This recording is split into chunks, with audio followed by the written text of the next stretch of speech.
স্বাগতম আপনাকে। সব রকমের আপডেট এবং লেটেস্ট নিউজ পেতে অবশ্যই চ্যানেলটিতে সাবস্ক্রাইব করুন।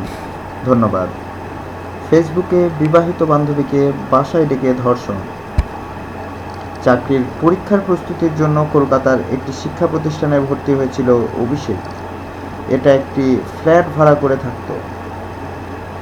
মাস 6 আগে ফেসবুকে তার সঙ্গে পরিচয় হয় বিবাহিতা এক তরুণীর। পরিচয় থেকে ঘনিষ্ঠতা হয় দুজনেরই। তরুণীকে বেশ কয়েকবার নিজের ফ্ল্যাটে আসতে বলেছিল অভিষেক, কিন্তু রাজি হয়নি এবং শেষমেশ বিয়ের প্রতিশ্রুতি দিয়ে তার সঙ্গে সহবাস করে অভিষেক।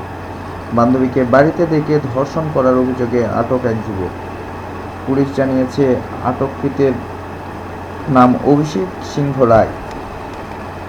তার বাড়ি বর্ধমানের কালনায়।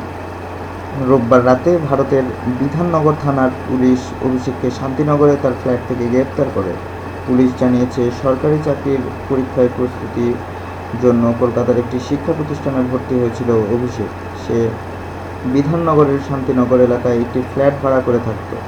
মাস 6 আগে ফেসবুকে তার সঙ্গে পরিচয় হয় বেহালার 24 বছরের এক তরুণীর। ওই তরুণী বিবাহিতা, তার 2 সন্তান রয়েছে। ওই তরুণীকে বেশ কয়েকবার নিজের ফ্ল্যাটে আসতে বলেছিল অভিষেক। জানাজানির ভয়ে তরুণী যাননি। বিধাননগর পুলিশের এক কর্মকর্তা বলেন, 25 জুন ওই তরুণীকে তার ফ্ল্যাটে ডেকেছিল অভিযুক্ত। তিনি সেখানে যান এবং সারা রাত থাকেন। তরুণী অভিযোগ করেছেন যে বিয়ের প্রতিশ্রুতি দিয়ে তার সঙ্গে সহবাস করে অভিষেক। পুলিশের কাছে ওই তরুণীর অভিযোগ, 26 জুন সকালে অভিষেক তাকে বিয়ে করবে না বলে জানালে দুইজনের মধ্যে ঝগড়া হয়। তারপরেই তিনি অভিষেকের ফ্ল্যাট ছেড়ে বেহালায় শ্বশুরবাড়ি ফিরে আসেন। ওই ঘটনার কথা সম্প্রতি জানতে পারেন ওই তরুণের স্বামী। তিনি স্ত্রীকে জানিয়ে দেন যে তিনি সম্পর্ক রাখতে চান না। এরপর রোববার বিধাননগর দক্ষিণ থানায় অভিষেকের বিরুদ্ধে ধর্ষণের অভিযোগ দায়ের করেন ওই তরুণী।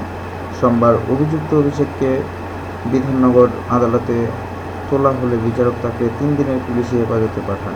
এক পুলিশ কর্মকর্তা বলেন, ওই তরুণী তার ঘনিষ্ঠ মহলে জানিয়েছেন যে তাকে মিষ্টির সঙ্গে মাদক মিশিয়ে খাইয়েছিল অভিষেক।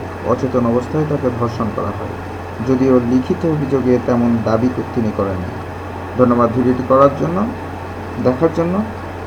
আরও আপডেট নিউজ পেতে অবশ্যই চ্যানেলটিতে সাবস্ক্রাইব করুন।